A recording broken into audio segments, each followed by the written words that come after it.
In 2016, a new TV show hit the digital airwaves and needed a podcast dedicated to chronicling its adventures. An elite team has been assembled for this task. Unfortunately, the world's listeners have not heard of this wonder twin duo.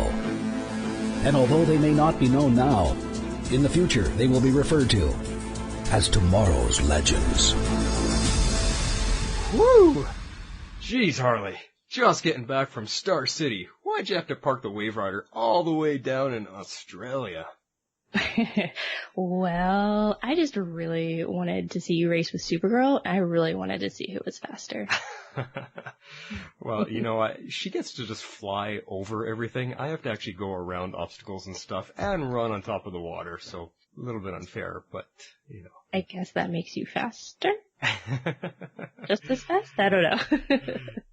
Has yet to be determined. Ooh.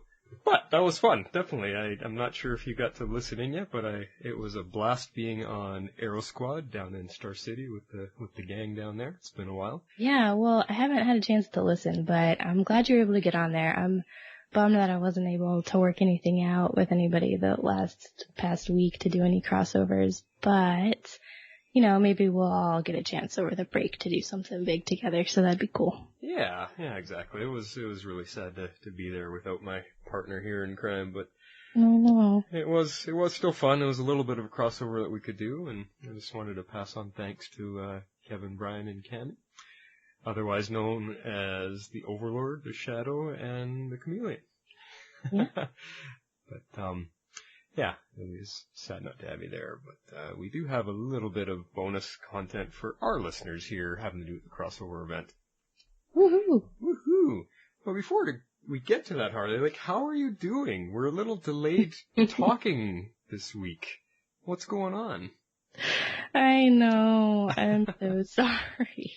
I don't know. I'm not really 100% sure how I sound, but this is the first day I've actually been out of bed and stayed out of bed. Yeah, I don't know what happened. I don't know if we got it from our daughter, but my husband and I have been sick for the last 4 days. We've been running high fevers. So those have finally gone. I feel a little bit more human, not like The Walking Dead, so. Well, we're glad you pulled through and have been able to get back on with us. I'm glad you're okay, and we'll see what kind of energy you have for tonight, because we got definitely an eventful week we got to cover. I know. I'm really excited. I want to hear what everybody has to say about it, because I know that I had a great time with it. Yeah, and you know what? On top of covering the big epic crossover event, you know what else this is that we get to celebrate? Is it something special? I think it's very special. It is, we have reached our official 25th episode of Tomorrow's Legends. Big 2-5. Yeah. I mean, what is that in marriages? What's the 2-5? Is that the diamond anniversary? What is that? Oh, I should know this. My parents, or silver. A long time ago. I think is it silver? Yeah, it might be the silver. Our silver episode. We can call it that. I haven't been married 25 years, so that's my excuse for not knowing. Although my parents have. My parents have been married a long time. But there you go. But yay! I mean, this is Legends of Tomorrow, 25th episode, but we're actually on our 28th podcast, because we did 3 pre-Legends podcasts together. That's true, we did. We had to practice a little. We had to practice together, but... So, let us officially welcome everybody to Season 2, Episode 7 of Legends of Tomorrow, entitled Invasion, which is our 25th episode.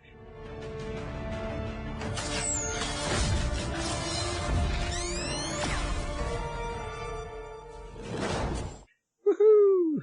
Yay! So what was your general impressions of, let's go, the entire event, all 3 shows? It looks like we got triple ratings here, hey? Yeah, okay, so I'm gonna give my big rating, and I'm gonna break it down. Okay. Okay, so I gave this whole event, 26 out of 30 Flashpoint tie-ins. Okay, so that's each show is based out of 10. Add them up to get 30. Okay, gotcha. Yes.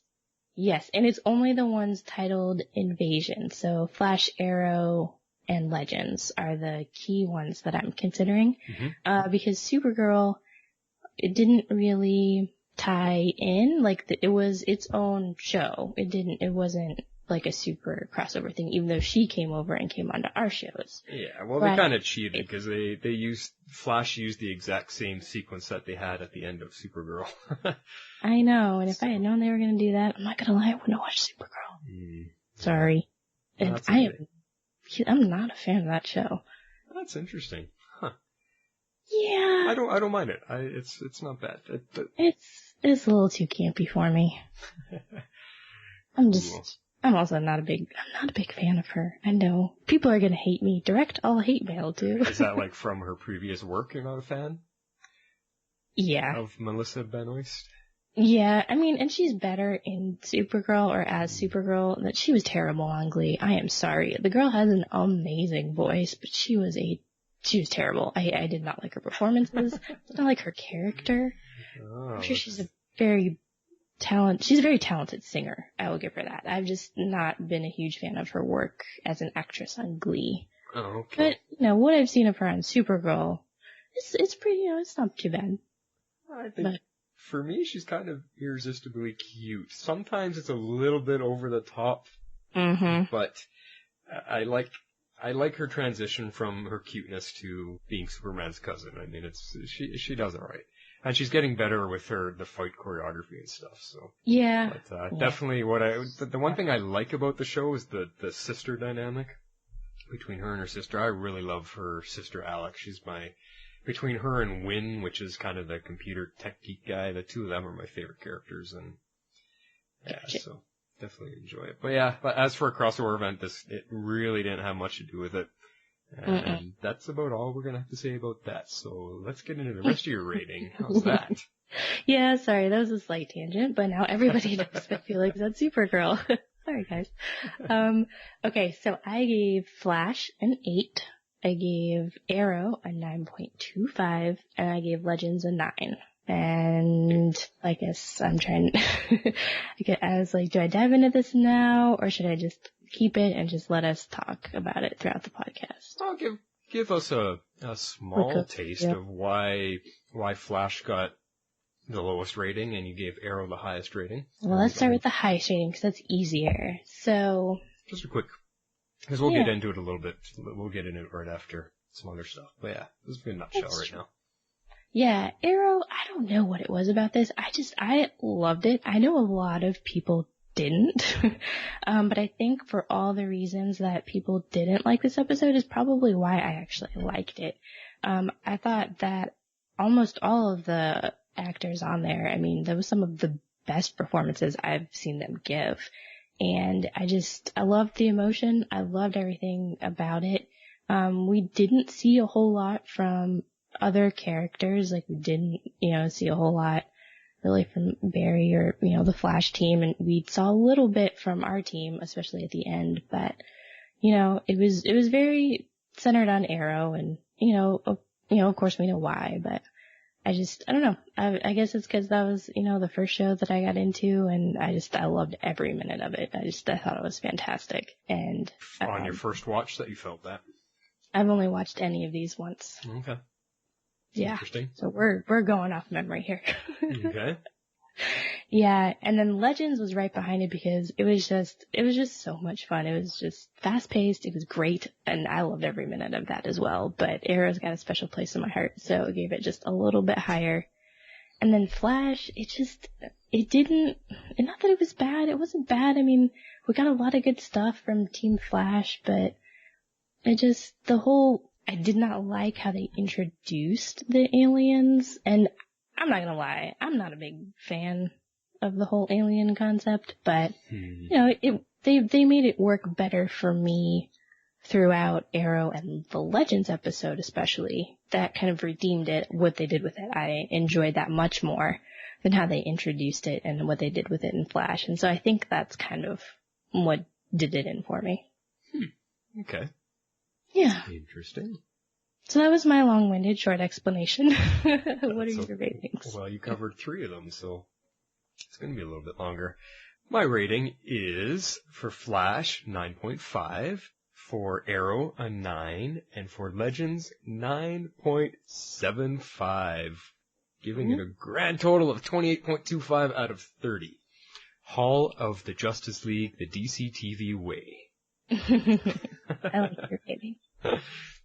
So, we already covered the little Supergirl bit. Flash, see, I'm a little bit opposite from you this week, because Flash to me was an awesome way to kick it off. I didn't mind how they introduced aliens. I love aliens. I love sci-fi. I love anything to do with alien invasion, no matter how cheesy it is. So I totally was excited. I mean, yeah, Flash had a little bit of, what if moments here and there. I mean, Barry just wasn't seeming as on the ball. Like, alien spaceship crash lands and he just walks up to it slowly and touches it and, gets, I mean, but whatever. It's kind of funny. How else are they going to introduce him, I guess? But I had fun with it. Just seeing all the characters together and from all three shows, I think it was comic gold come to life. As close to Justice League type stuff as we could get without the major three, Superman, Wonder Woman, and Batman. So it was, I loved it. It was almost like a Justice League cartoon being acted with real actors. So that's how I was feeling, and I just loved it. Then we get to Arrow, and Arrow got my lowest rating, although 9 out of 10 is a pretty high score. Now what happened to me is Arrow at first I was taken aback from it. I wasn't expecting the heavy trip down memory lane, because Flash ended at a peak high tense moment where half of the team gets sucked up into the alien ship. And we just finished a big battle and everybody's running around and we get into Arrow and it's this flashback down memory lane and what's going on. And it took me half of the episode to kind of realize that it was Arrow's 100th episode and they were commemorating that and bringing back some beloved characters. And I mean, I know I explained all this on Arrow Squad for all of you that already listen to Arrow Squad, but it took me half the episode to catch up to the emotions that they were trying to make us feel. So upon the second watch, I felt the emotions way more, and I actually got teary-eyed, and I got right into it because I knew what they were trying to do, and I remembered it's the 100th episode, and then, yeah, it was just powerful and dramatic. I mean, there are those scenes with Oliver and his parents, and Thea not wanting to leave. I mean, it was some pretty strong stuff. So then we come to Legends, the big wrap-up finale of this epic event, and wow, slam, bam, that's how you do it, ma'am. That was fun, and I have to give our Legends show, without any biasness, our top ranking score, because, man, did they hit all the markers on this one. It was just fun, over-the-top comic nerdiness just come to life. I loved every second of it. The big fights and the jokes and the one-liners and the commentary between all the characters that haven't gotten to work with each other yet. Just so much fun. So much fun. And thrown in the middle of it, a few very serious moments. So, just as an example, at one moment when Oliver gets thrown off the side of the building, and he's falling like 3/4 of the way down before Supergirl even gets there to save him. I mean, that was a what kind of moment. So I know. I was like, oh. So, no, yeah. So Oliver created a crossover effect. So yeah, I mean, that's, again, I just paralleled you with a long-winded nutshell, and loved it. Absolutely loved it. Awesome.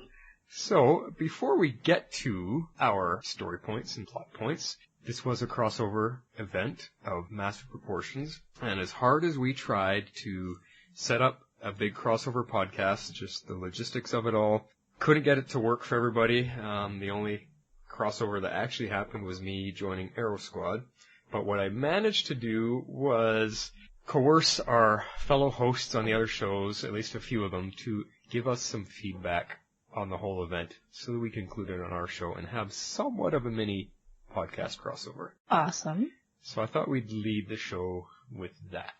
That sounds great. Sounds great? Cool. Yeah. Gather together from the cosmic reaches of the universe. We got 2 Facebook messages from the boys over at Central City Underground, which is the Flash podcast, Tony and Joe. And I told them Harley, we're going to have to read these as best we can in their voices. Oh, no. Am I Joe or am I Tony? Whichever one you want. Oh, dear. I don't know who I could do a better impression of other than maybe a pretty good me too. Hey, this is Matt Lesher. I play Eobard Thawne on CW's The Flash, and this is the Central City Underground. Run, Barry, run. Hello, everybody, and welcome back to Central City Underground. I am one of your co-hosts, Tony Caselli. And I am your other co-host, Joseph Dominator. Well, how about you kick it off? You take Tony to lead. All right. Tony, I'm sorry. All right. This crossover was amazing. Yes, maybe the story as a whole suffered a little from servicing the warm, fuzzy recap needs of Arrow's 100th ep in the middle of the alien invasion. But it was a minor quibble and a 3-hour buffet of awesomeness. I'm glad that Stein messing with his younger self caused a daughter and not Flashpoint. Me too. Okay, sorry, I had to interject that. However, I'm also glad Flashpoint is still having ramifications. Glad Cisco screwed up the timeline by just going with his I want to make things better impulses so he can finally stop whining about Flashpoint. I hope the Stein-Jack secret keeping doesn't last long. Those storylines get tedious. I give this 9.333 out of 10 conveniently unguarded prisoners in daydream chambers. Right? Yes. Especially when there's a way out. Oh, boy. I'm definitely glad that they had something that wasn't a cause of Flashpoint, because at first I thought it was, and then we get the explanation that it was Stein, and so I was like, okay, good. That wasn't a Flashpoint. And then I'm glad that Cisco can stop being a whiny baby, because not gonna lie, I was really getting over that. That was getting kind of annoying. And I kind of agree with him about Stein and Jax keeping secrets, so we'll see what happens with this whole thing.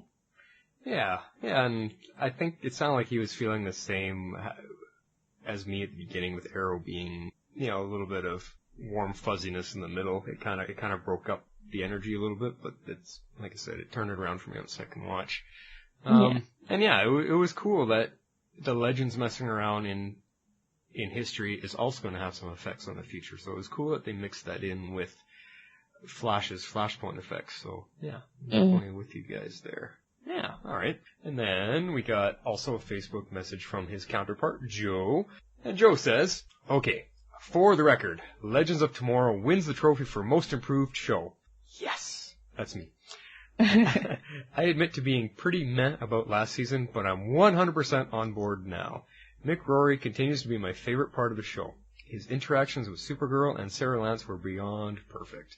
I'm very excited to see how Martin's situation plays out. He clearly is learning to love his new daughter, but he's soon to be breaking their cardinal rule by harboring an aberration. And yes, the big superhero mass melee made my little nerd heart squeal with delight. And I may have chuckled aloud when Diggle got taken out so fast. Oh, Spartan, a helmet and a gun do not prepare one for fighting aliens. I give this episode 9 out of 10 alien pagers.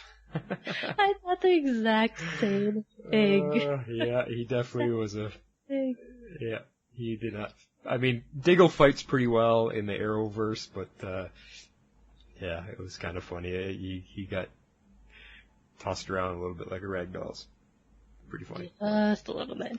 But right off the top, Legends of Tomorrow winning the trophy for most improved show, I am 100% in agreement with him there. Oh yeah, me too. This, between last season, as much as we loved our first season, between the two, it is leaps and bounds way better. Oh yeah. The only thing that would make it just a tad better is if we can get Snart to come back. Yes. Yeah. Oh, there's something about Snart later we'll talk about. But, me and Joe agree a lot. When I listen to their Flash podcast, I'm quite often nodding my head to everything Joe's saying. And, he likes Mick also as his favorite part of the show, and the way he interacted with Supergirl and Sarah Lance was pretty funny. So, yeah, that's pretty cool. Thank you, Joe and Tony, for sending that in when I asked you. Very, very kind of you guys, and At least we got you on our show somehow, some way. Yes, we have a mini crossover going on. Yes. Next, we got 2 out of the 3 hosts of Arrow Squad, Podcast Overlord and Shadow, both sent us voicemails. Oh. We are strong. We are many. We are the Arrow Squad.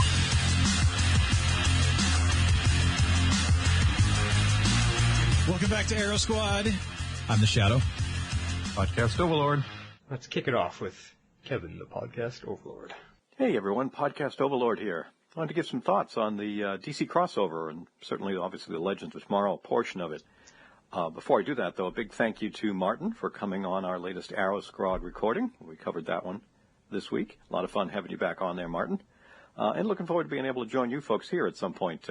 Maybe, as I mentioned to Martin, after first of the year when the night the show airs on changes, I might be able to watch it a little closer to airtime to be able to do that. But I enjoyed the crossover. Now, I know some folks, as I look at some of the comments, especially a couple days removed from the airing, weren't too pleased with the fact that it was kind of like a one-off story. You know, it didn't really integrate so much with any of the universes, unlike some of the previous crossovers where they felt a little more, you know, attached or close to what was going on. But I was cool with it. I thought it was just a fun way to get the different casts together, have some fun. You know, anytime you put an alien storyline in, obviously it's got to be a big epic kind of thing. Although we do have to do some hand waves to some of the plot items for that. But again, it's, as I keep saying, it's superhero shows. I mean, let's not overthink this, you know? Mm-hmm. That's certainly when I have the most fun with it. Just enjoy what we get on screen. Although we all, certainly those of us who are podcasters about it, do tend to obsess and maybe go a little deep. But I thought it was pretty good. And I certainly enjoyed, I thought the Legends of Tomorrow episode to button everything up worked out very well. I think actually from the feel point of view, because I think they did a good job with each of them, you know, Flash, Arrow, and Legends, with making their episodes kind of feel like one of those episodes, even with the additional cast members. I don't really count Supergirl as part of the crossover because even though the marketing material said that, I mean, we all know we only got like 30 seconds of it there, so, you know, just didn't really fit. But, you know, the content in Flash was a great way to kick it off. That was, I thought, really a good way. That's always the linchpin for me, is that very first part of it. So I thought it worked good there. Arrow was kind of cool because it was the 100th episode and we had some flashback stuff. But very honestly, even being the Arrow podcaster, that one I think was the thinnest one as far as the plot for this, because they had so much stuff to do for the Arrow 100th. But I thought it finished out very nicely in the Legends of Tomorrow episode. And it was great to see the cast here playing a key part, you know, being able to save everybody off the ship at the end of the Arrow episode just fit here, and everybody got to have a few good lines. You know, Mick was at it again. Loved his interactions with Supergirl, and thought it, you know, as a whole, it was a fun set of episodes. If I had to ding something, for me, it was maybe the fact that I didn't like it this close to when we're getting our mid-season finales.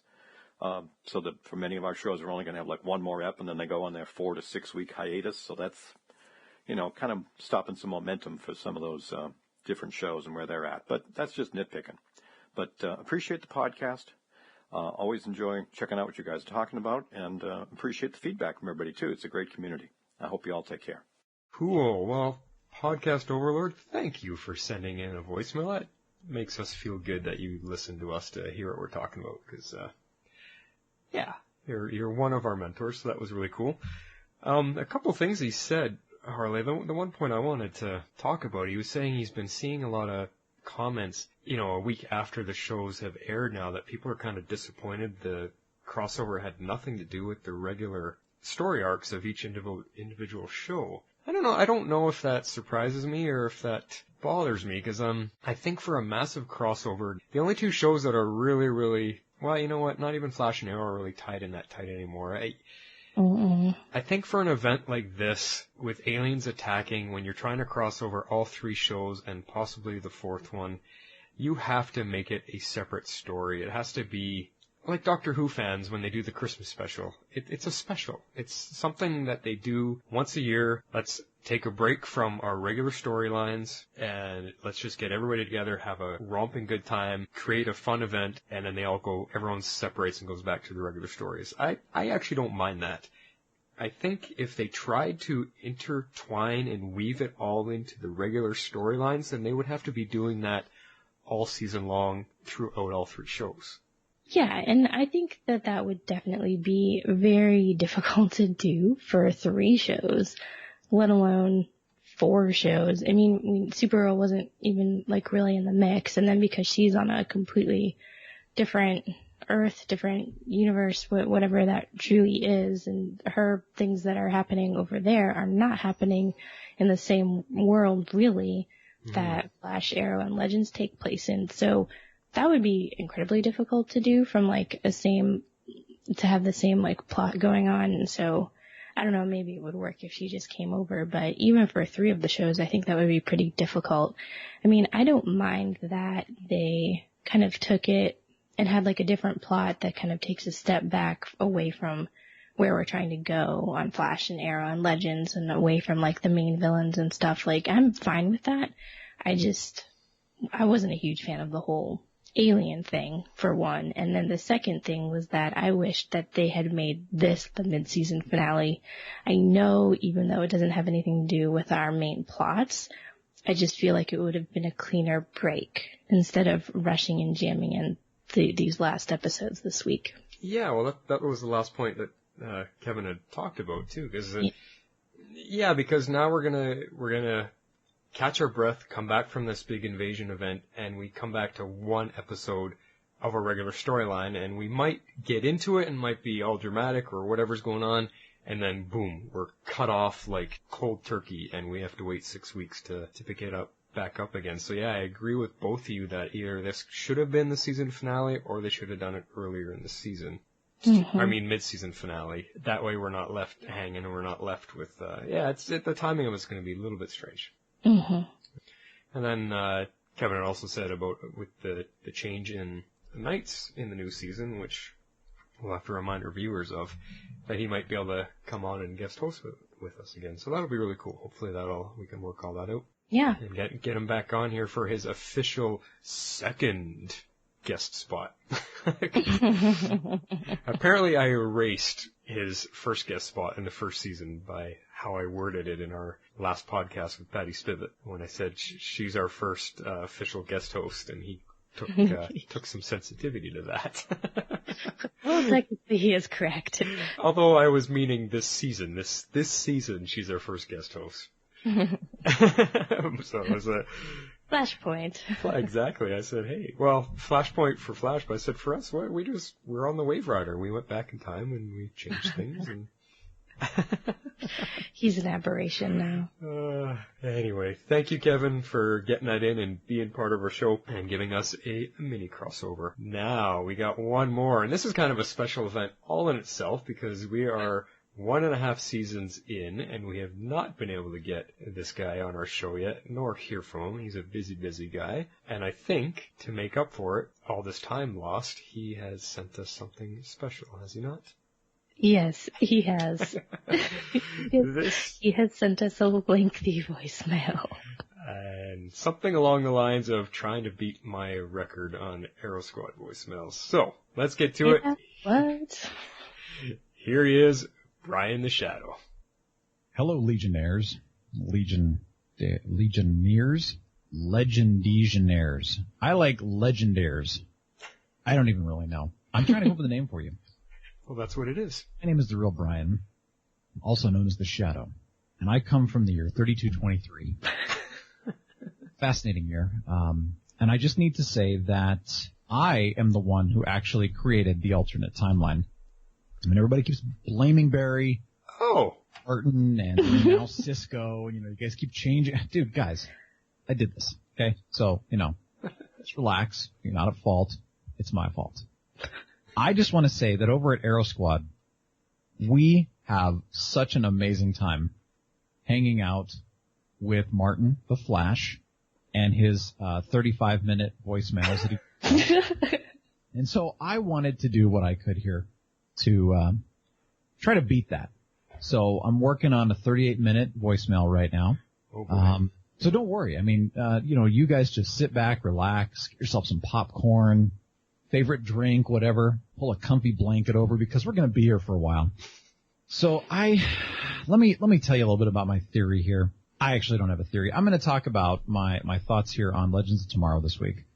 And I just want to say how much of a pleasure it is that you guys are putting together such a great show, and to call you co-hosting brother and sister. I love this. So thank you guys. Martin and Jess, you're awesome.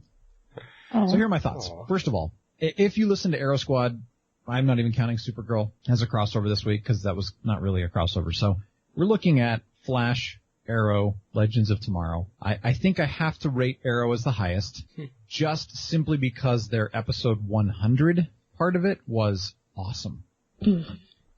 But the problem is that being that was part of a crossover, I think that actually Arrow's part of the crossover was probably my least favorite because it really wasn't much of a crossover. It's just so weird, and I'm kind of, I'm not going to say I'm frustrated at the showrunners for doing this. I'm just kind of more puzzled at it because Flash was great, had a lot of fun with that. It set it up nicely. Legends was great. I think it ended it nicely. I was a little bit disappointed, as always. I mean, I hate to say this, but this happens so much, how quickly they had to wrap everything up, and it just felt rushed. But that's TV for you. It just happens. I don't know what it is about storytelling in that, but it's just something. But I think Arrow's episode was the best of all of those episodes this week. It's just that it didn't have much to do with the crossover. So let's just talk Legends.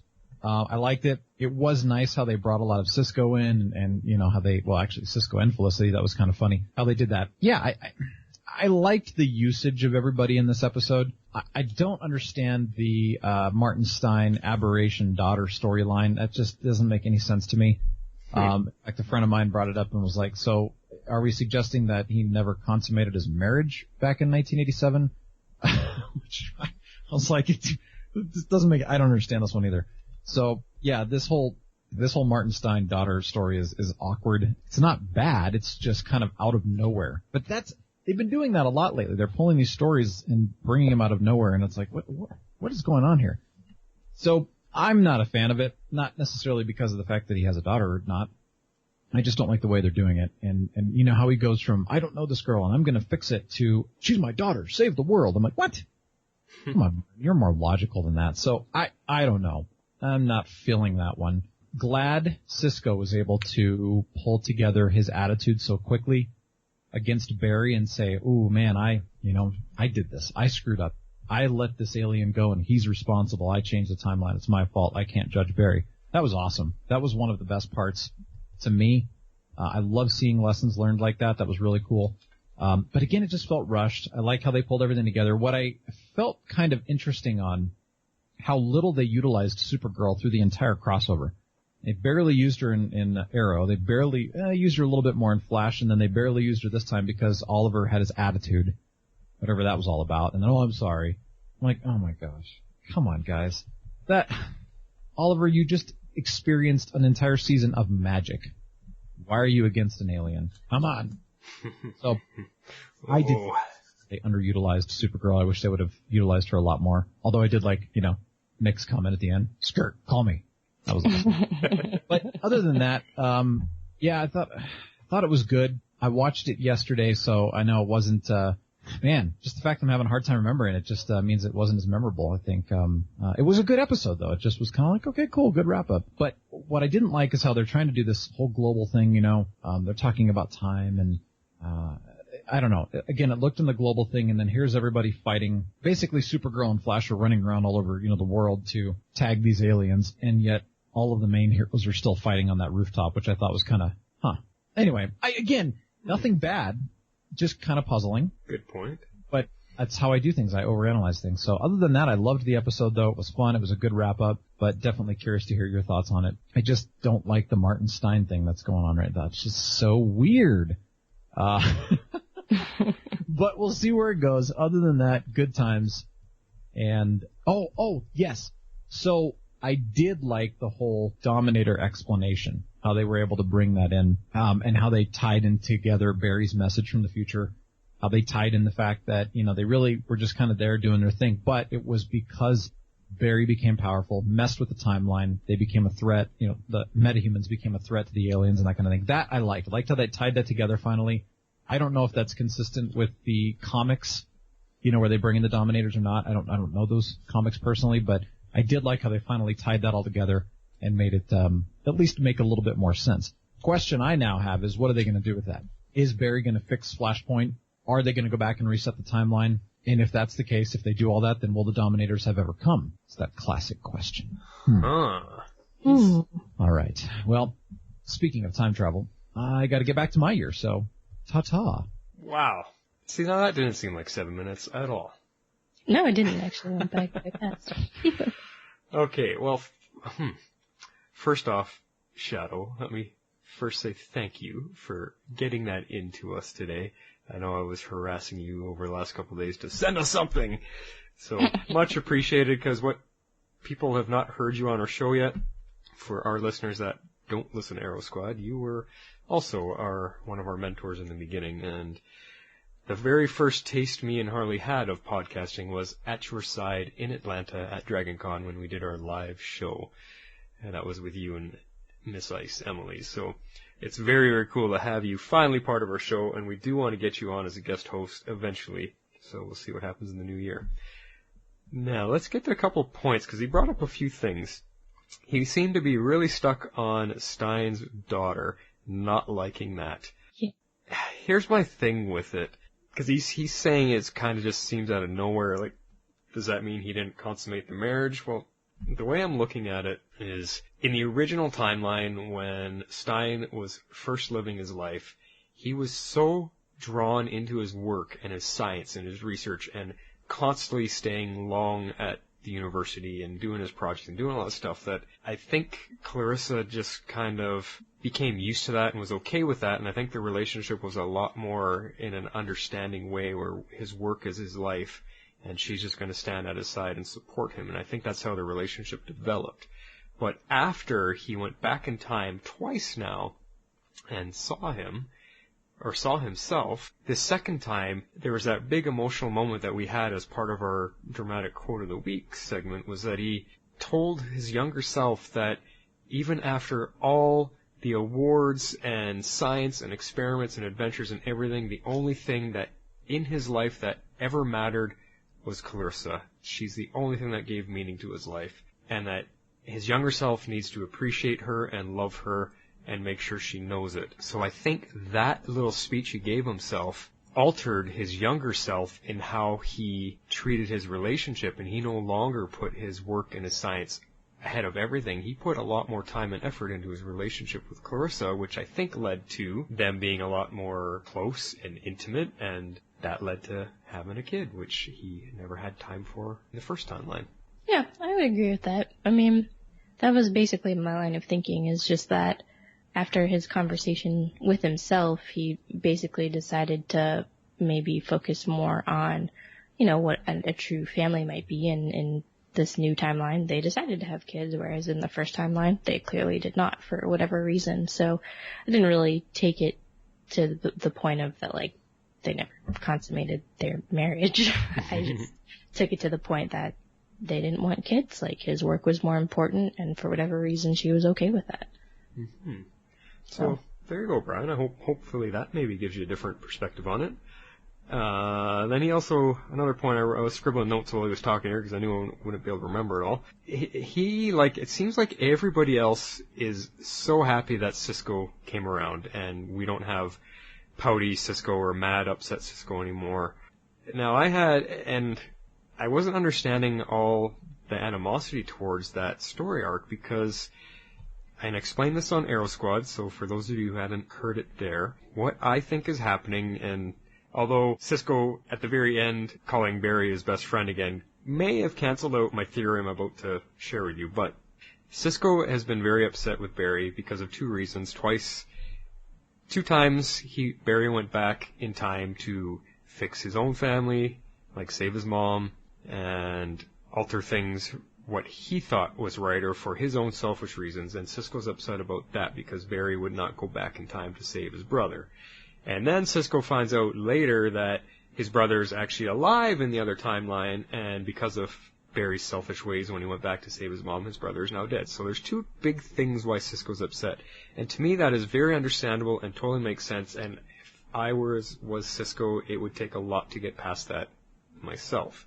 So I totally understand and get why Cisco's been upset for the last 3 episodes, because really it's not a lot of time, it's a couple of weeks, whatever, in the showtime. So this is what my thinking was before the end of this episode came out, was that you have to remember we are now on an alternate new timeline because Barry has gone back and changed it, hence Flashpoint.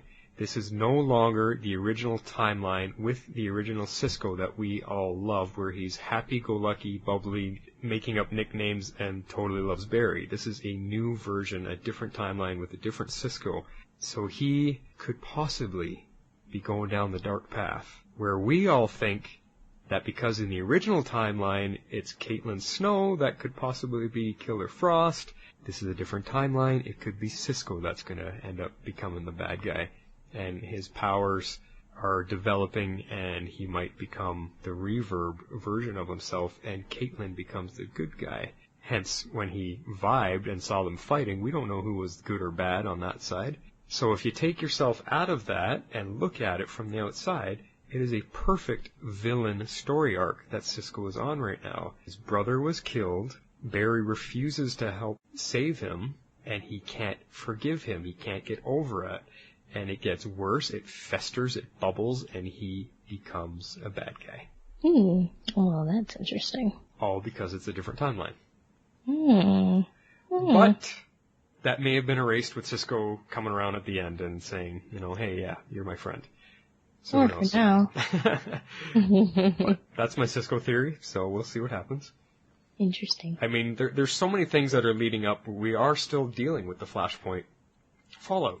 And I think enough things are going to happen where Barry, with possibly the help of the Legends, is going to have to go back in time one more time to fix it, because you have to remember also that during the Flashpoint story, when he got brought back to the beginning of this timeline, he was brought back by Reverse Flash. And Reverse Flash, the last words he said to him were, "Well, everything is okay now. Oh, at least for me it is." And off he went, leaving us hanging that things may not be perfect for Barry. So I still think, and also knowing the animated movie Flashpoint, there's still some stuff going on that Barry might go back and fix it again. Interesting. Well, especially since we've got the Reverse Flash on Legends, too. And what is he doing right now, exactly? Yeah. So. And we don't know exactly. I guess we're supposed to assume he drops Barry off in Flashpoint and then starts hopping around doing all the stuff on Legends. That's his timeline. Yeah. That's what I'm thinking right now, anyway. Yeah, me too. Okay. Well, I got a couple other things, but is there anything you wanted to say about Brian's long message? No, I mean, I'm just kind of absorbing and kind of taking it all in. It was a quite lengthy message. I feel like if we respond to everything, we're probably going to basically do the whole podcast. Okay. Well, a couple other things. Like he brought up he was unhappy with how they treated Supergirl, and I have a lot to say about that, but that is my nitpick. Okay. He brought up... I was glad she wasn't in it. Sorry. Okay. Well, we'll get to that. He brought up the point about Flash and Supergirl racing around the world while the others are just on that one rooftop fighting. I guess, you know what, I didn't think about it from the angle that he thought about it, and I guess that is kind of wonky, and I'm wondering if the rooftop where they were fighting was kind of the focal point, if that was like the lead ship or the mothership or where the main force of aliens were, so they were taking them on head on, is what I was kind of feeling, so I didn't really think much past it. But as for the Flash and Supergirl racing around the world, I just thought that was cool, that got to showcase their speed, and the two of them doing... her flying, him running, and working together in that sense, I thought was a really, really cool sequence. Yeah, for that one, I kind of thought that they were just going around the U.S. for some reason, not the whole world. And that one, because once they, like, set off their little things and the things started running away, they're like, oh, look, and all the other ships from around the world are leaving, too. Oh, good point. Yeah, maybe you're right. So, I don't know if it was I don't think it was just confined to Central City that they were running around. I definitely think they were going further than that. But I don't necessarily think they were touching every single Dominator. I think they were just trying to hit, like, the main force, which I think was focused near Central City. Yeah, maybe. Maybe. I don't know. That was my take on it. Okay. Well, fair enough. No, you might be right there. The other thing, I don't know if we want to say this for during our podcast, but the whole idea about the Dominators themselves, because he brought it up, he said he liked how they explained it and everything, and that's the one thing with talking with some coworkers that I really was unsure of, because the Dominators said themselves that they're there because Barry reset the timeline and they think he's too dangerous and too powerful. Well, if he reset the timeline and that affects the entire universe, how would the Dominators know? How would they know? Because none of our characters knew that the timeline was changed. Nobody knows. They just live in their life and things are different. They have no idea. How would the Dominators know? I think this might be a good segue into our actual, main podcast, but, so, okay. How they would know, I don't know. I mean, 'cause they're not coming from our Earth, but they're still in the same universe. So I guess you have to understand how all this stuff is being affected. I'm not really sure how they would know. Unless they're just that advanced, or yeah, who knows? I'm not sure. Unless they have some type of time tracking capability of some kind. Maybe they have some type of technology like the Time Masters. Time Masters, yeah. Maybe they have some type of capability like that so they can keep track of time.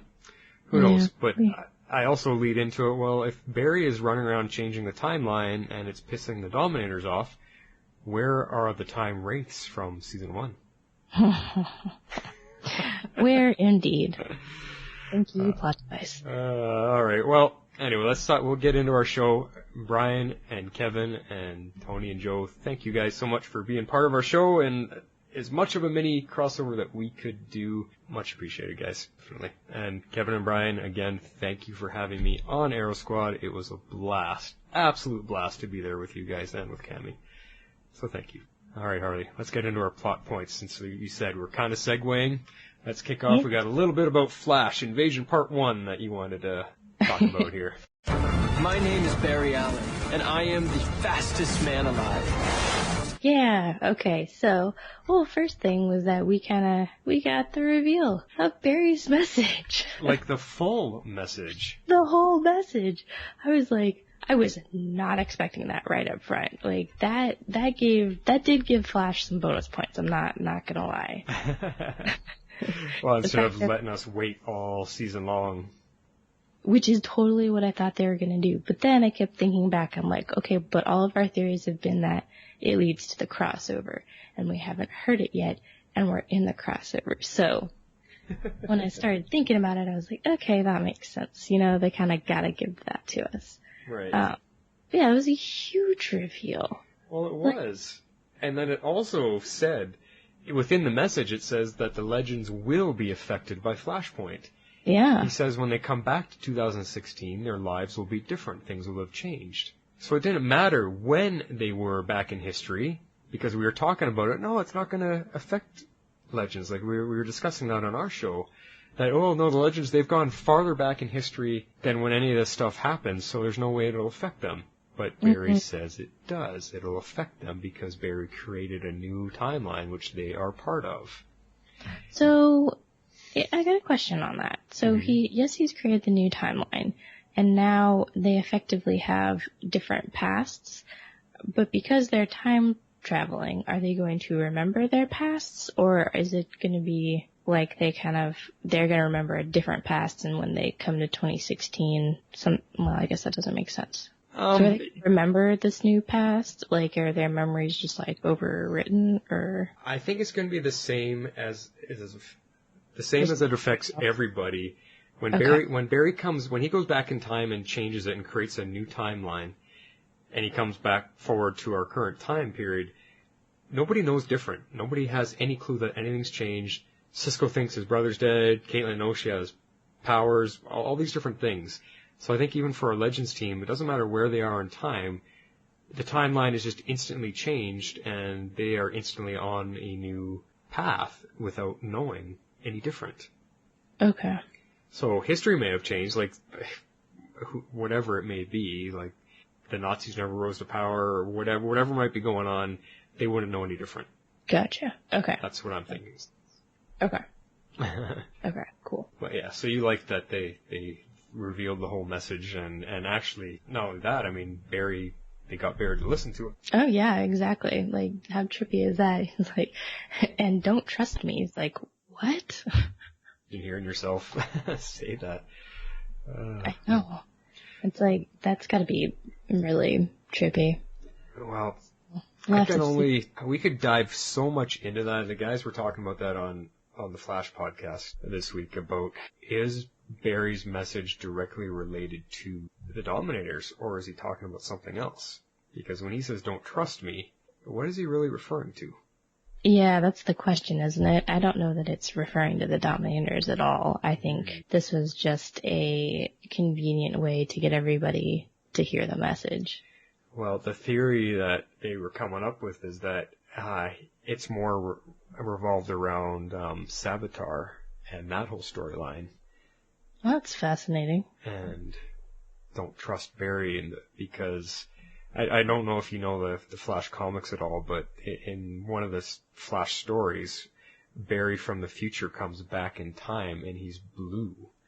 He's in a blue suit and he's trying to right all the wrongs he did or all the mistakes he did, and he's basically running around killing people that he otherwise let go the first time around.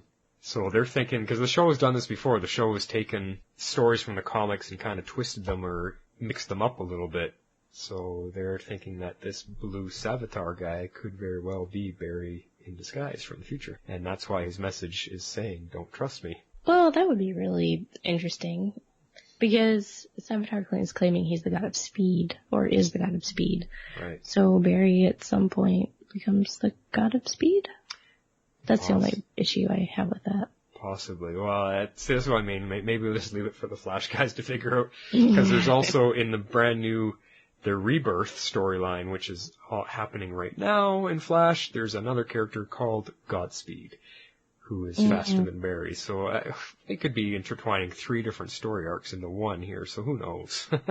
Yeah, that's true. But seriously, at this point, who isn't faster than Barry? Everyone's faster than Barry. Because he's not fully trained yet. I don't know. He should be the fastest, so. I hear ya, but, you know, it starts, I am the fastest man alive. Well, not this week. Not this time, yeah. Not this season, you're not. Sorry, there's my Flash nitpick for the day. There you go. Well, you got one in there. All right, so your next point, in Flash here, we want to talk about Stein's daughter. Yeah. Yes, I believe it was you that called that. That was pretty awesome. Am I taking credit for that? Oh, yes, I am. Yeah, you definitely should be. But, oh my god. Here's something I was thinking about, revolving all around that. Everyone else is suffering loss from Flashpoint. You know, whether Caitlin's upset with having powers or Cisco and his brother, whatever. Everybody's suffering loss. But Stein gets to experience having a daughter he never had, which is a very positive and life-changing good thing. So if Flash goes back in time and fixes it, he will lose his daughter, which is the total opposite of everybody else. And I think that's a huge dramatic possibility in the story. And what's Barry going to do? Like, go back and fix a timeline so everybody else is happy? Go back and fix a timeline, I kill Stein's daughter now. But does he though? Because I thought Stein's daughter was the aberration that he himself caused, not that Flashpoint caused. Right. So which way are they going to write it? Well, they've already said it wasn't from Flashpoint. It wasn't from Flashpoint, right. So they can't undo it. With Flashpoint, if they undo Flashpoint, right? Well, this is where it's getting very convoluted. So this is the new timeline that Barry created in Flashpoint. Then Stein went back in time, talked to his younger self. He treated his relationship different, had a daughter on this new timeline. So if Barry goes back and creates another newer timeline or somehow fixes it back to the original first timeline, will his daughter transfer over to those other timelines? Now that is an interesting question. Whew, my head's getting big with science here. This is crazy. Yeah, my head kind of wants to explode. Yeah, that's what I mean. Right now. Now that's interesting to think about. Can they potentially erase it by redoing Flashpoint because it's it's an aberration he caused, but he caused it in the new timeline. So if new timeline goes away, does daughter go away? I don't know. God, I'm glad you understand what I say. That was a perfect rendition of what I said, just much shorter. Excellent. I try. That's why we do this together. Exactly. Interesting. I guess we'll have to see. We will have to see. Another question I had is what happened to Clarissa? Because their daughter's, her name was Lily, I think, right? Lily? Yeah, I think so, yeah. Yeah, she says, she's not here.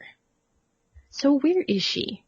Is she just gone? Did she die when her daughter was young? Because at some point she refers to, like, her mother, being around when she was growing up. But she seems to have a very close relationship with her dad.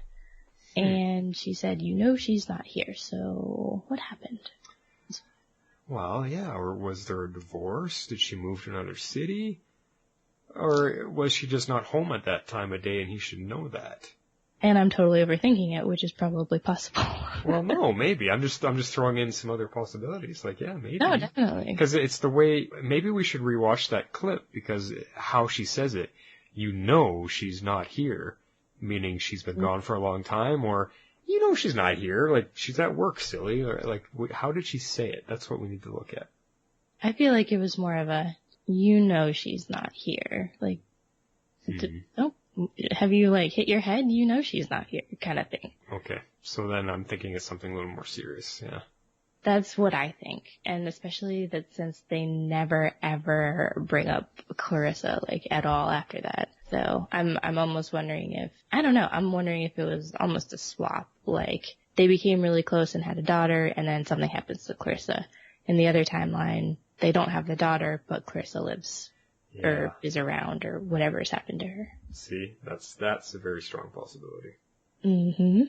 Interesting. Yeah. Did you have some other points you want to talk about Flash? Well, a couple fun things. I mean, woohoo, Cisco offers to upgrade Ray's Atom suit. Can't wait for that. Yeah, that'll be good. I mean, that was just cool. I mean, I just love Ray getting to have these nerdy friends around him now. And just Cisco, the fact that he sees the suit and he's like, oh, I can make that better. Like, that would be cool. I wonder what he's gonna... I hope they explore that and we see something from it. Yeah, I'd love to see Cisco over on Legends. That'd be a fun crossover thing. Yeah, totally. Actually, this isn't even funny. This is, to me, I thought the most touching part of the Flash episode is there was so much going on and it just seemed to slow right down when Barry comes around the truck and Cisco takes off and he asks Ray about Snart. And Ray has to say, oh, I guess we never told you, but Snart sacrificed himself for us. And Barry's like, oh, I guess, that makes him a legend. I mean, it surprised me that Barry felt that much towards the fact that Snart's gone. I know, and I kind of did too, but at the same time it shows his growth as a character. Yeah, it's a very touching moment, and I'm kind of glad that they brought it in the smallest way possible. They included Snart in here. Yeah. I was glad they at least mentioned him, because when they all left, he was definitely with them. Yep. So, and not quite. Barry doesn't know the Snart he became either. He doesn't. So sad. One last thing before we move away from Flash Harley, did you notice the logo at the beginning? I noticed a lot of logos throughout, but as I said, I now watched this kind of a week ago, so I might need a little refresher. Well, just the opening, like, there's the opening sequence and then the big show logo that flashes across the screen. Usually it says the Flash and it's the lightning bolt shooting through it. This time it was the Flash logo and the Legend, all the different Legends logos, boom, boom, boom, boom, and the arrow, and they just kind of all did their little thing across the screen on, oh, that was cool. Yeah. Was this the one where they were overlaid on top of each other? Mm-hmm. Yeah, that was cool. I've got like a t-shirt of just like the Flash and Arrow one, but now that they've done that with more of the logos, now I kind of want a new t-shirt. It was very cool. And then that's the perfect segue to get into our Arrow coverage. I think we're done with Flash, so moving on to Invasion Part 2, Wednesday night with Arrow. By day, I lead Star City as its mayor, but by night, I am someone else. I am something else. I am the Green Arrow. Arrow has its opening sequence and brings up their fancy logo, and it is just the Arrow logo. Yeah, but did you see what it did? He showed all 5 seasons variant of it. That was really cool. That one stuck out in my mind. Gee, I don't know why. That was very cool, and that should have tipped me off right away that this was only going to be an Arrow episode. It was the 100th episode. How did you forget that? Because it was the crossover event, which to me kind of took over the whole media of everything this week, so... I know, but they've been talking about it for so long that it was a part of the crossover. I know. That little tidbit just was at the back of my mind, so. But yeah, that was very cool. I loved what they did with the logos for all 3 of these shows. It was awesome. With Legends one when we get there. Right. Yeah, we'll talk about that then. Alright, well, I'll let you start off the Arrow coverage, because you picked this one as your favorite of the 3, so what do you want to say about Arrow? That's true. Well, here, I'll go through each of my points and then I'll let you kind of respond to some of the stuff that I've been saying here. So, well, as we've been talking, it was very Arrow heavy because it was the 100th episode and I really enjoyed it. I thought it was fun. I mean, it was a little Matrixy, kind of like what they did where they're stuck in the hallucination and the little alien pod things, but it worked. And I liked the twist that it was Dig that was the Hood instead of Oliver. Pretty cool, actually. Yeah, I thought that was a really cool, when we got that reveal, I was like, oh, well, who's it gonna be? I was like, is he flashing back to just seeing himself? And then I was like, no, it's gotta be someone. And then we get the reveal and I was like, oh, that's totally awesome. Now, do you think they had to make a brand new suit just to fit Diggle? Because he's much bigger than Oliver. Probably. I don't think that Steve Amell's suit would fit. No. What's his name? Kevin Ramsey? Yeah. Yeah. No, David Ramsey. David Ramsey. Ugh, so bad with names. Sorry. But yeah, I'm pretty sure they probably had to get him his own Hood outfit. He was also, do you think that was, because he was pretty mean and pretty aggressive, do you think that was a callback to season 1 Arrow and how Oliver was, or do you think this is just Absolutely. Diggle's version of it and Diggle's mean? Maybe a little bit of both. I think he was slightly more over the top than I feel like Oliver was. However, season 1 was 5 years ago, so maybe I'm just not remembering it as much. But I definitely think it was supposed to be a callback to season 1, because it was all the Hood references, and it wasn't Arrow, it wasn't Green Arrow, it was the Hood. So I definitely think that's what they were doing. That's why I wanted to ask. Yeah. Did you have any other point to that first one? I'll keep going, but... Yeah, keep going. Okay, cool. So this I really liked. I really liked that they had Laurel there, and the only way that they were going to be able to do that was in some sort of hallucination, dream kind of state. And the reason that I love this so much is that Sarah got some closure. And this was the only way that was actually going to happen, was her being able to experience something with her sister again, and then her realizing that this isn't real, this isn't possible, and no matter how much I want it to be, it can't be. I can't go back and change anything. I can't save her. I can't do this. And so it was heartbreaking. It was great to see Katie Cassidy back. Her performance was amazing. And then, it gave Sarah some closure. And I'm hoping that, because at the end, you see that they each take on their foes, their main, nemesis. And I'm hoping that her being able to kill Damien Dark in that fantasy will ease her need for revenge, and we can finally get the strong captain we've been needing. This is such a powerful point that you're bringing up, because I totally agree with you, and I didn't pick up on this angle that you're coming from the first time I watched it, but the whole idea of this fantasy is a perfect way for Sarah to get some closure in being able to say goodbye to her sister, I think is what made it so powerful. And yeah, it made me realize how much I miss Katie Cassidy on the show. Complain as much as some people have about her story arc or her fighting ability or whatever the little nitpicks were about her. She was integral to the show right from the get-go. Mm-hmm. She was Oliver's original love. And to see them in this possible perfect world of if everything went right, this is where they could have been. That's what really started hitting me because, like you said, her performance was fantastic. And even Stephen Amell, this was probably his best acting he has done all 5 seasons. He has really, really come along. Just found some major acting drama chops here for this episode. It was fantastic.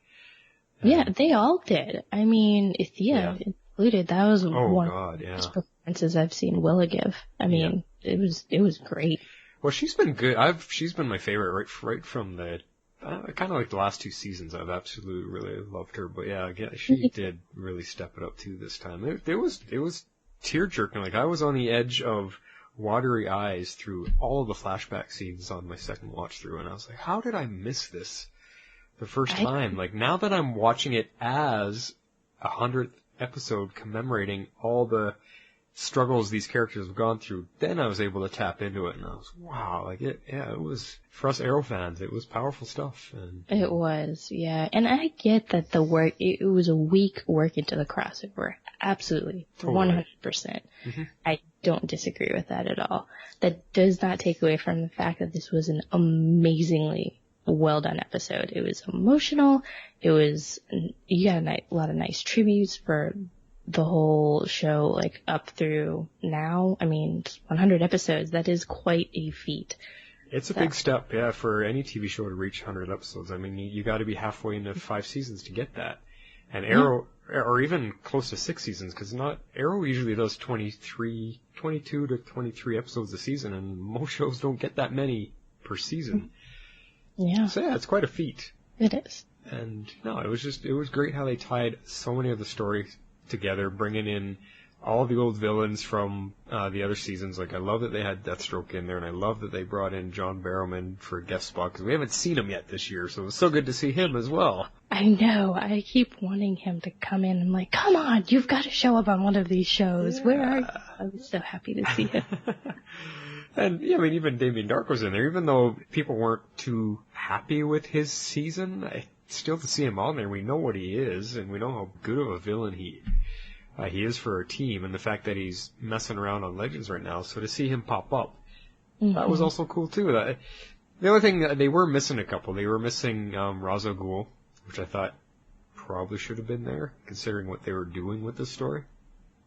Yeah, well, I think they were trying to pick the biggest foes for them, or maybe their like own personal like nemesis or something, because you got to look at the pairings, and you got to kind of think about it that way. So you had Sarah going up against Damien Dark, which makes complete and total sense. Mm-hmm. You had Thea going up against her father, Malcolm Merlyn. Yeah. Duh. I mean, and then you had Oliver go up against Slade Wilson. Yeah. And same kill shot and everything. Yeah, exactly. Right through the eye. Yeah. Mm-hmm. And then, Dig had the ghosts. Is that all of them? Yeah, well, Diggle and, did I miss someone? Who else was fighting? Sarah, Thea, Oliver, Diggle. Oh yeah, there was 5. Sarah, Thea. I'm an idiot. Sorry? Ray was also fighting thugs. Yeah. I was like, I don't know who he was fighting. Oh, were those guys, when you say ghosts, for Diggle, were they were the guys that his brother was part of, right? Yeah, the ghosts from last season. Okay. So that makes sense. And then I think Ray was there. I mean, you go back to the original theory that the Dominators, or not the theory, it actually was a story point. The Dominators grabbed all the non-powered people. And that's why they were there. So, Ray doesn't really have a nemesis, so I think he was just fighting. Maybe just the fact that he was fighting. I didn't pick up on the fact if he was actually fighting someone meaningful. Yeah, I don't think it just looked like thugs to me. Okay. Well, if we got that wrong, someone can let us know. Unless, and you really have to dig deep, unless it was type of thugs because how did his wife die? Ooh, fiance, but good call. Yeah, maybe they were somehow tied into that. Even though we haven't seen a lot of that story, maybe that's the angle. I would bet that that's the angle. Right. That's a good call, because he does even sort of mention that throughout the episode, because he's engaged to Felicity, and he's like, and then he realizes, he's like, no, she's not my fiance. My fiance died. Mm-hmm. Yeah. I bet that's it. And he mentioned her name too, and I can't think of her at the moment. Anna. Or Anna. Yeah, he does say Anna. No, it's not Felicity, it's Anna. Mm-hmm. So, yeah, there you go. I think that's what it was. Okay. Yeah, because, I mean, Ray started on Arrow. That's how he got introduced to us, so it makes sense that he was there. Yeah, and dating Felicity at that. Yeah, exactly. Pretty seriously. So, mm-hmm. All right. Well, let's see. So kind of another point that I had, speaking of like powerful scenes and great performances, that final scene where they're going through the portal and Oliver gets to see all of his ghosts. Oh, man. Oh, it was so powerful. It was such a great scene. The only thing I was surprised about, I was surprised Shadow was not among them. Yeah, because she had quite a pull in season 2 for him. Yeah, he was in love with her. Yeah, so... And he's the reason she's dead. Hmm. I was very surprised we didn't see her. Maybe the actress just wasn't available, but... Yeah, but if you look at it was all family, except for... Tommy, Laurel. Tommy, Laurel, and Roy were there. And Felicity was there, too. And Felicity? Yeah. Oh, yeah, she was, right, so... It wasn't all dead people. I mean, it's not literal ghosts. It was... No, yeah, they were... Yeah, that's interesting. So the people that meant the most to him, and is like, yeah, so you think Shadow would have been there? Yeah, so I was surprised by that. But other than that, it was a very, very good scene. Yeah. Well, I mean, at the same time, I'm surprised that Tommy wasn't there in a bigger role other than that quick 2-second ghost appearance, and same with Roy, too. But again, it could be, those two actors are both busy on their other jobs right now, so that is most likely why. I think they're both on other shows. Mm-hmm. Yeah, so. But anyway, not to take away from that scene, it was a great way. Oliver having to, I think what they were trying to tell us is he's having to accept his past and the decisions he's made and move forward from it. Yeah. And to learn like what he, how he's grown as a person and what, he takes away from that. Mm-hmm. They kind of each had a little thing to say about him. Yeah. It was cool. Yeah, exactly. I enjoyed that quite a bit.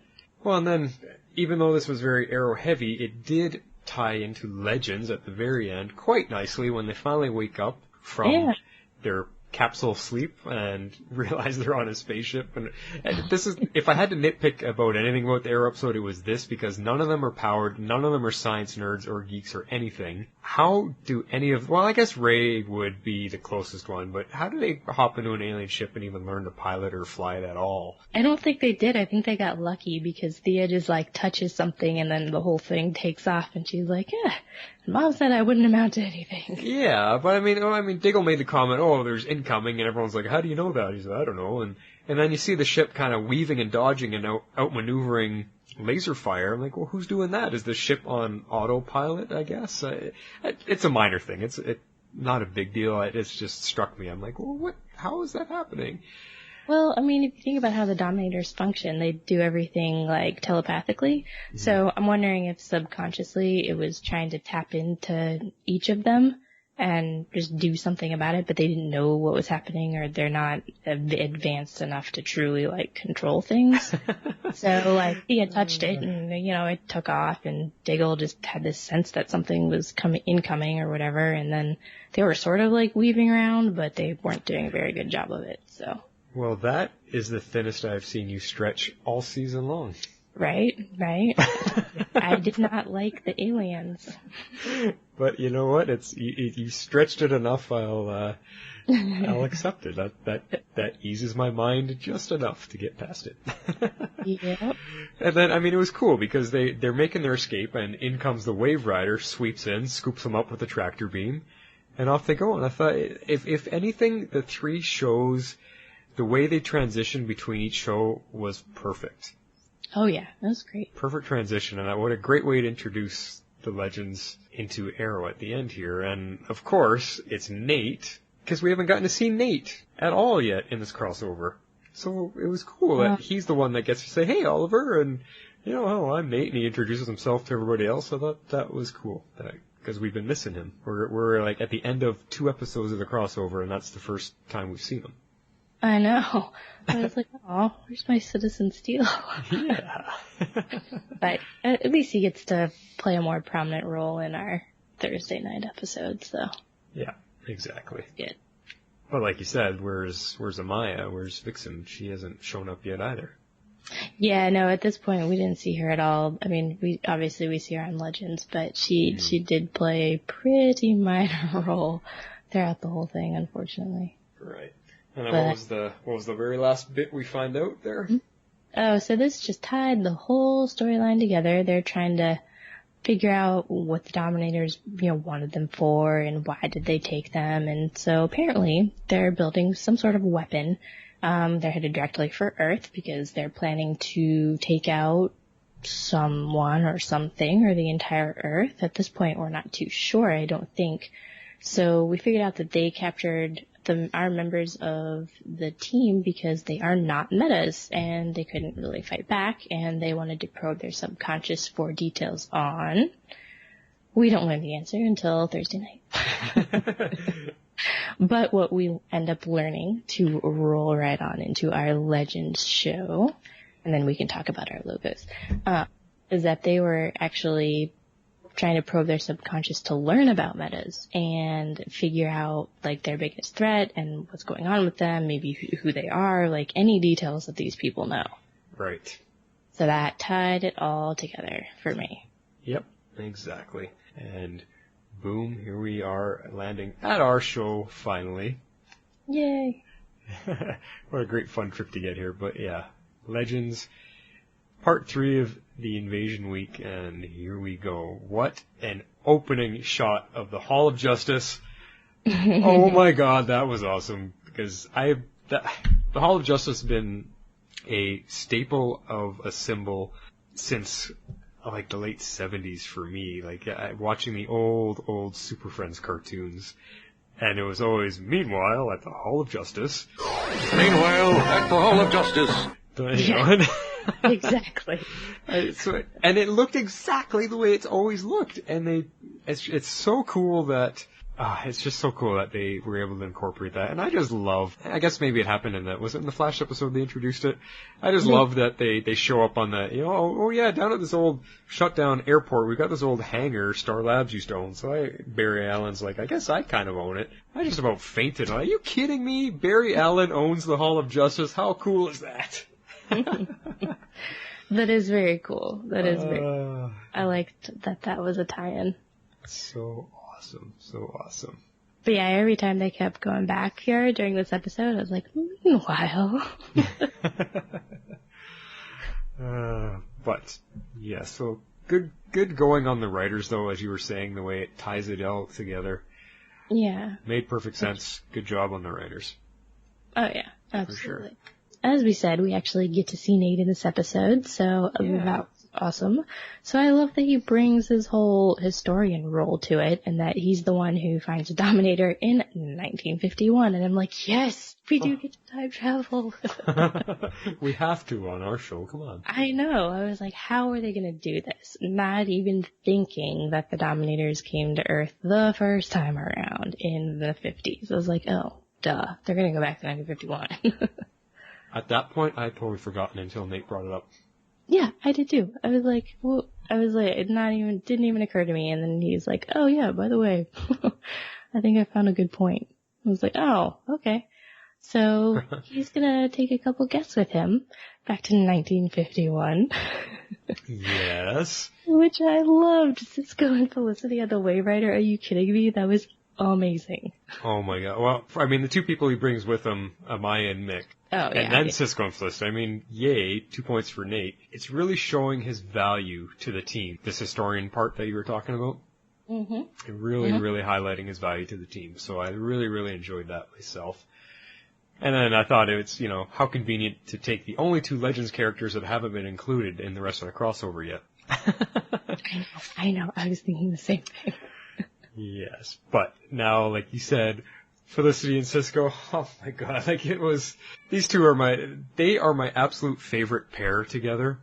Out of all the pairings of the show, the two that, I guess Cisco has powers, but they're hilarious and they're endearing, and Felicity, and I should say the actress Emily Bett Rickards, she is absolute comic gold with those mixed up speech moments. I mean, yes, isms. Yeah, and this totally brings her back.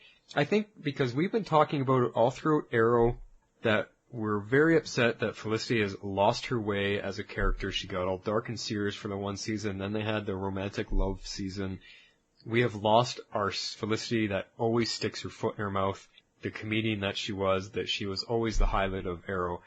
And I think, without a doubt, this one episode brought Felicity back that we love with a bang. Oh, yeah.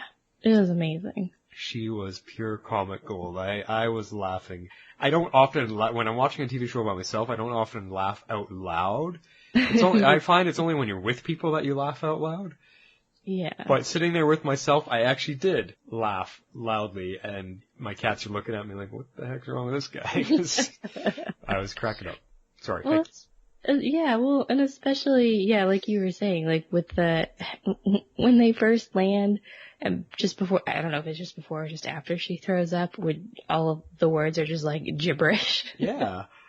That's what I mean by her mixed up speech. Yeah. Yeah, that is totally amazing. I was like, she's like, what is happening? But it was just complete mumbo jumbo. It was so funny. She was just priceless. Yeah. But like I said, her and Cisco together, there was that scene when they were walking down the hallway and they're both totally geeking out about what they can do. Oh, we can do this with this ship, and we take this part. Yeah. And then they eventually said, you know, they're both going off on their own tangents, and then by the end of it, they were saying the exact same thing. Yeah. That was really quite funny. Yeah, I mean, just great performances on their part, and they're definitely the two of my favorites when put together. Oh yeah, anytime they can put them together, man, I am all for that. They're so funny. Oh man, okay. So. You have a nitpick here, I think. Slightly. It's not my big nitpick, because I've got a big nitpick. Yep. But, Nate's suit. I liked it on the mannequin when we saw it, but then he put it on, and I don't really know how I feel about it. I think it's the helmet that's throwing us off. Yes, I don't like the helmet. Because he looked great when he wasn't wearing the helmet, it was just the suit, he looked fantastic.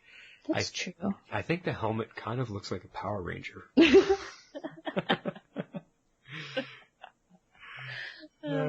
But I like the suit. I think the suit will grow on us, and I think we'll get used to the helmet, because, I mean, we're always complaining about Diggle's helmet. I'm not gonna lie, I still don't like the new helmet. It has absolutely no identity concealment. I'm sorry, a little clear visor. Yeah. It looks way better than the Magneto helmet he had going on for a while there, but this is absolutely nothing for identity concealment. But maybe it's got like digital readouts and stuff on it that he can use. That would be pretty sweet. Yeah. Maybe it's got like a HUD, heads-up display. Yeah, that would be cool. I would love to see that. Arrow writers, incorporate that, please. Yes, listen to us as you have before. But what I did like, though, I actually really liked the momentary steal effect, where you just kind of saw him, like, steal up and, like, punch someone and then unsteal, for lack of a better word. Yeah. I'm sure they did it because of budgetary reasons, but I actually liked it. I thought it was cool. It was pretty cool, and I wondered that right away, too. I'm like, well, why isn't he staying in his steal mode? Because what if they get attacked? Like, don't you want to just be prepared? And I thought, oh, okay, yeah, it's probably budget. But at the same time, too, it allows the actor to act, because when he's in steal mode, it's not the actor, so. No, it's definitely not. And we definitely love Nate, so. Yeah, I know, but it was cool. It was cool how he would steal up just to get in one good punch and then come back to his normal self. Yeah. So I did like that. The helmet, I'm not so sure about. We might need to tweak it a little, I guess. But though for the rest of the suit, wasn't too bad. Cisco, where are you? Yeah, have him work on this one while he works on Ray's Adams suit. Maybe. I'm gonna follow your slight nitpick with one of my own, because when they're walking along the path in the woods, we gotta find the alien, we gotta find the war, there's no hint of anything. And then one of the characters is like, we have to find the war. And lo and behold, there it is, right beside them in full effect. Well, hello, duh. How did you not notice the giant spaceship flying there, laser beams, gunfire, cannons blasting, like 100 yards from you? How did you not notice it? How did you not hear it or anything when they're just strolling along this path in the trees? I'm not gonna lie, I thought the same thing. Alright, that's my nitpick. Moving on. Yeah, moving on. Agreed. But so this part was fun. So they, capture this alien, which that was pretty cool how they managed to do that. But then these suits sort of just show up and knock them out, and I was like, that's not good. But on the upside, we got that Felicity and Cisco got to go into the field and leave the time ship and actually go do something and rescue the team. So that was pretty cool to have them come to the rescue. That was cool because I thought maybe Cisco would get to use his vibe powers, but I was sorely disappointed. Yeah, I don't know why he didn't, but then again, he was back on the Flash. He was every time he used them for anything of heavy effect, he it seemed to wear him out or give him a headache or something. So maybe. Yeah. So is he not mastered them? What's going on with that? Yeah, I think it's still growing. I think he's still learning. Okay. But who knows? Yeah, who knows? But at that scene though, I have to throw in another little part. When those agents showed up and knocked them all out with those tranquilizing darts. I mean, the one hit was it Nate? Hit him right in the chest. Okay, this bothered me. I'm like, how does a dart go right through his armor that Ray just created out of some super metallic alloy? A dart went right through it and took him out. Like, it's not like it hit him in the arm or somewhere in the flesh. It was right in the side of his chest plate. Yeah, I know. And shouldn't he have I guess they caught him by surprise so he couldn't turn to steel or whatever. Yeah, exactly. But we've seen in the past that he's a little bit more resilient to certain things. I don't know. It just felt like a very convenient takedown for a steel human being. Right. We'll call that the plot dart. The plot dart. Love it. Damn you, plot device and your darts. Yes. They've upgraded from the scepter of delayment. We now have darts of something. I don't know. Oh yeah, we got to come up with a creative name there to honor it properly. I know. The darts of precise penetration. I don't know. Well, we'll have to, maybe Tony and Joe can come up with something more clever. Yeah, we'll have to run that one by him. All right, so you got something we learned about the Dominators here. Yeah, well, we learned, we confirmed why they were there. It was because of the metahumans, and then at this point, we're so throughout this whole sequence, we're obviously flashing back and forth, 1951 into the Hall of Justice, that's what I'm calling it, for lack of a better term. But, so this was one of those scenes that it was they were learning it in the past at the same time we were learning it in the present, and then, it was also followed by, this totally awesome fight sequence in the present. But, the one with the agents, when that old guy kind of confronts Flash and Arrow and all those guys, yeah, and so they're just surrounded by a bunch of guys with guns. Yeah, and you figure out, who he is, because you've seen some guy like that in the past, and then you flash to the present, and I'm like, oh, it's you. Right. You knew about this, somehow. And so, they reveal that the Dominators are definitely there because of metahumans, and then there's, this whole fight scene. It was fantastic. It was pretty cool. Did you see that one shot Oliver took? He bounced an arrow off the ground under the car and went through the guy's leg. Oh, brutal. I watched it. What? Did that just happen? I rewound it and I watched it in slow motion, and it sure did not look like special effects until it went into the guy's leg.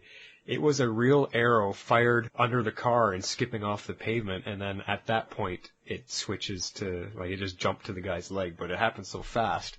It was such a cool scene. We don't get to see Oliver do a lot of his trick shots or anything like that to show us just how good he is, so I thought that was fantastic. Yeah, that's pretty cool. And then Flash, that scene was cool, but man, was it not a complete ripoff of the X-Men movies with Quicksilver? Oh yeah, totally. Everybody's in slow motion and he's running by them, adjusting the way they're pointing the gun and their body positions and all that, so I was like, aw, you guys. It totally was, but it's always cool to see that sort of stuff. It was still cool, yeah. Yeah. Well, the way I'm going to back Flash up on that is Flash is 10 times faster than Quicksilver, so Flash was cooler when he did it. I'll leave it there, but I do love that actor. I love Evan Peters. Yeah. And also, I have to give thumbs up to Ray, though. Look at him hand-to-hand fighting in his Atom suit. Holy cow. Yeah, he's gotten so much better at his hand-to-hand combat. So much better. Good for him. I'm like, this was fantastic. I loved that whole fight sequence. It was great. Yeah. Right. Meanwhile, the Hall of Justice. You know what? I'm gonna pull that clip and insert it every time we need to use it. Yes. Yeah. No, we need it. We need Karen's little effect that she always plays. Oh, I've got Super Friends downloaded. I can totally pull it. I'll get it. It's from the same episodes that I have all our Wonder Twins powers activate clips. So. Yes. Okay. It'll all tie in perfect to our show. Yay. So excited. This is the end of part 1.